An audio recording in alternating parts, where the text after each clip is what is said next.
Owner और you can say patent holder और patent.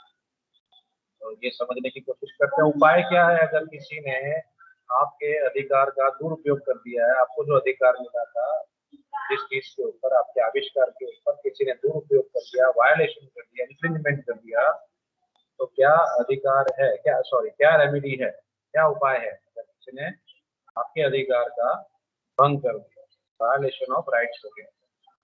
The exclusive rights of the pattern owner, सिर्फ pattern owner को ही अधिकार है अपने आविष्कार पे, लेकिन किसी ने इसका दुरुपयोग किया है, तो क्या उपाय है उसके पास। The exclusive rights of a patent owner have been provided protection under the Patent Act 1970, and in the event of violation of rights, the patentee can file a suit in the appropriate। जो owner है, जिसने आविष्कार किया है, उसको संपूर्ण अधिकार है अपनी चीजों के ऊपर एज पर पैटेंट एक्ट 1970 के हिसाब से। अगर किसी व्यक्ति ने इस अधिकार का वायलेशन किया, भंग किया, ब्रीच किया, तो पैटेंटी या तो डिस्ट्रिक्ट कोर्ट में या तो हाई कोर्ट में अप्लाई कर सकते हैं। No infringement action means no violation action can be started until a patent has been granted। आपने रजिस्ट्रेशन करवाया हो तो ही आप अपने आविष्कार के लिए लीगल एक्शन ले सकते हैं, नहीं तो जयराम जी। As per section 108 of the Patent Act, the remedies which may be awarded in such a suit includes, दो ऑप्शन है आपके पास सेक्शन 108 के हिसाब से। यहाँ तो आप मनाही हुक्म ले आए, स्टॉप ऑर्डर ले आए जिसे इंजंक्शन कहते हैं, या तो आप डैमेज और अकाउंट ऑफ प्रॉफिट के लिए कॉम्पेंसेशन क्लेम करने की बात आ रही है, या तो आप उस पर रोक लगाए। रोक लगाने की बात करेंगे तो रोक दो स्वरूप के होते हैं, तो समझेंगे अभी। इंजंक्शन क्या होता है, मनाही हुक्म, स्टॉप ऑर्डर कह सकते हैं। An injunction is a specific order of the court forbidding the commission of a wrong, threatened, or the continuance of the wrongful course of action already begun, or in some cases when it is called a mandatory injunction, commanding active restitution means restoration of the former state of things। आपकी चीज का किसी ने दुरुपयोग कर दिया है तो उसको स्टॉप किया जा सकता है।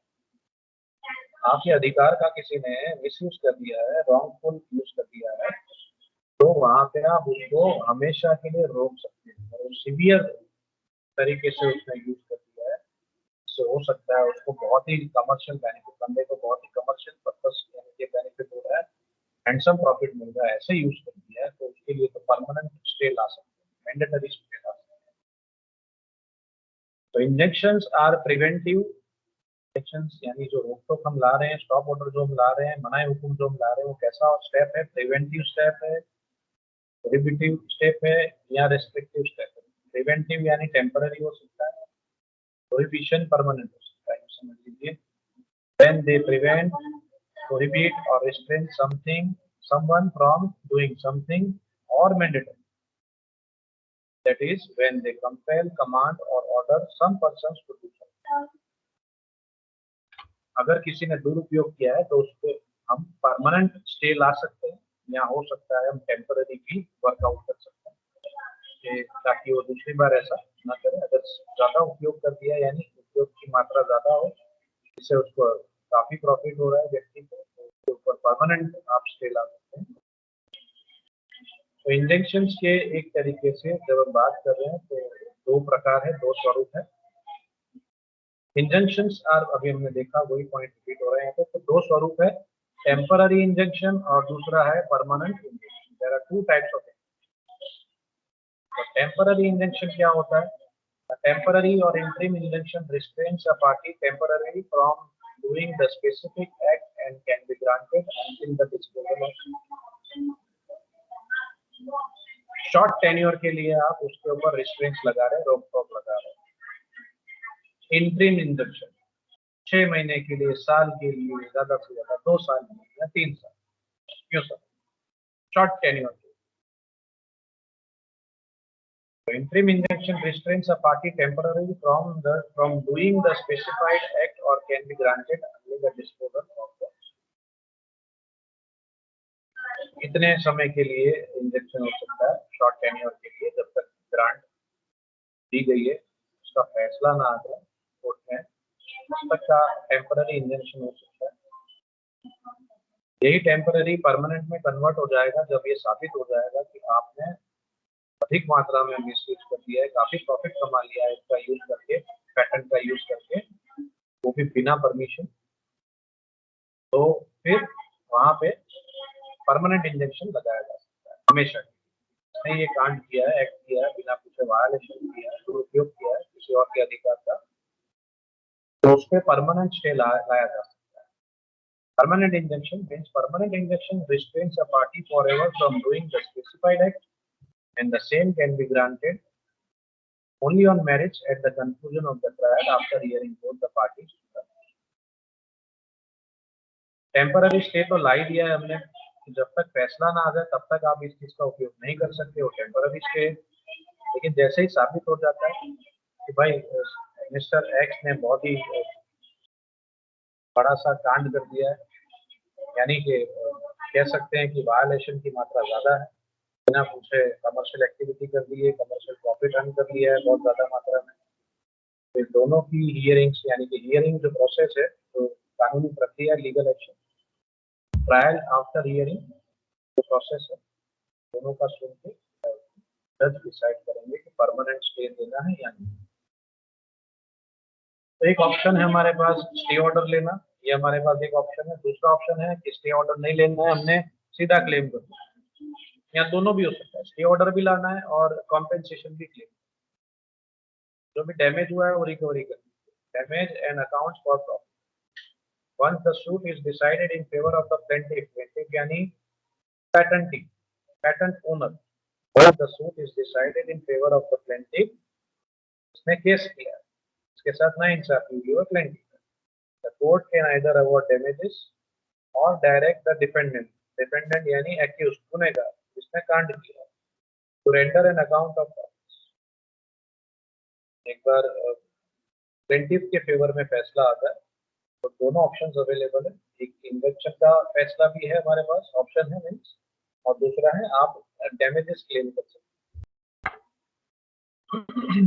डैमेजेस क्लेम कर सकते हैं, साथ साथ में डिपेंडेंट को ये भी कहा जाए भाई आपका जो भी प्रॉफिट हुआ है वो आपने प्रॉफिट भी इनको दे दिया, दो में से एक चीज आप क्लेम कर सकते हैं, या तो आप नुकसान जो हुआ है नुकसान की भरपाई की बात करेंगे, या दूसरा जो भी बेनिफिट सामने वाले ने लिया है, प्रॉफिट किया है ना, बहुत ही तगड़ा प्रॉफिट किया होगा, आपके आविष्कार को उसने बेच दिया है, तो तगड़ा प्रॉफिट हो रहा है, वो प्रॉफिट भी आप क्लेम कर सकते हैं, दो में से एक चीज आपको मिल सकती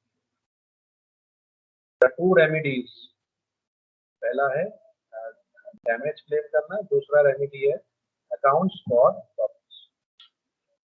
The two remedies are alternative, दो में से एक आपको मिल सकता है, यहाँ और लिखा गया, ध्यान रखिएगा, and not concurrent, in parallel in nature, यानी दोनों का फायदा नहीं मिलेगा।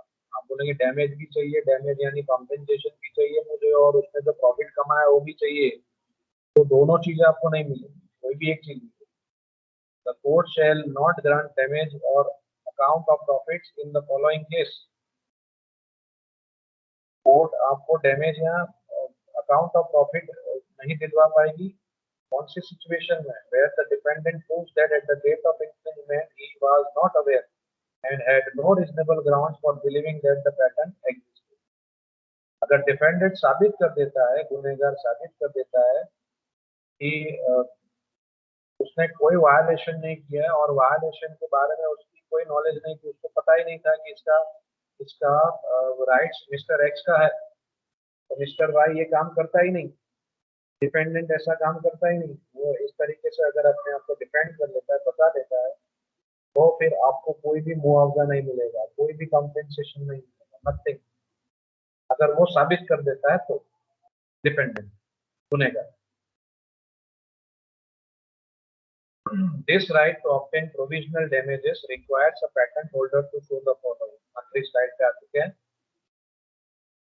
अब आप जब डैमेज क्लेम कर रहे हैं एज एन ओनर, तब आपको इन चीजों का ध्यान रखना है, आपको इन चीजों का ध्यान रखना है। This right to obtain provisional damages, आप डैमेजेस क्लेम कर रहे हैं ना कोर्ट में जाके, तो आपको भी पैटेंटी गुनहगार को एक चीज ध्यान रखनी है, अगर वो साबित कर देता है तो वो सेफ बच जाता है, वो अपने आप को साबित करने में लगा पड़े रहेगा। और आप क्या करेंगे, आप ये प्रूव करेंगे कि जब उसने वायलेशन किया था, इस डेट को वायलेशन किया था, तब मैंने इसको रजिस्टर करवा लिया था। The infringing activities, the violating activities occurred after the patent application is published. आपने ऑलरेडी अप्लाई कर दिया था, उसके बाद ये कांड हुआ। दूसरा, आप कब डैमेज क्लेम कर सकते हैं? आपने एप्लीकेशन कर दी है आपके अधिकार की, उसके बाद किसी ने मिसयूज किया हो तो आप अप्लाई कर सकते हैं, डैमेज के लिए क्लेम कर सकते हैं। पैटेंट ही क्लेम कर सकता है, पैटेंट ओनर क्लेम कर सकता है। दूसरा, the patented claims are substantially identical to the features of the process of the product infringing the patent. जिस चीज के लिए आप रजिस्ट्रेशन करवा रहे हैं, अप्लाई किया है पैटेंट के लिए, वो सेम टू सेम फीचर्स की प्रोसेस हो या प्रोडक्ट हो, वो आप वहां क्लेम कर सकते हैं डैमेजेस। सब्सटेंशियली आइडेंटिकल मीन्स 100 में से 90% या 95% सेम टू सेम प्रोसेस हो सामने वाले की भी, और सेम टू सेम प्रोडक्ट हो। वो में से कोई भी एक सिचुएशन हो सकती है, सेम प्रोसेस और सेम प्रोडक्ट। और तीसरी सिचुएशन है द इन्फ्रिंजर, यानी जिसने ब्रीच किया है, had actual notice of the published patent application। इन्फ्रिंजर को अगर इसकी नोटिस है, पता है कि इस तरीके से किसी ने अप्लाई किया पैटेंट के लिए, तो आपको डैमेज मिल सकता है।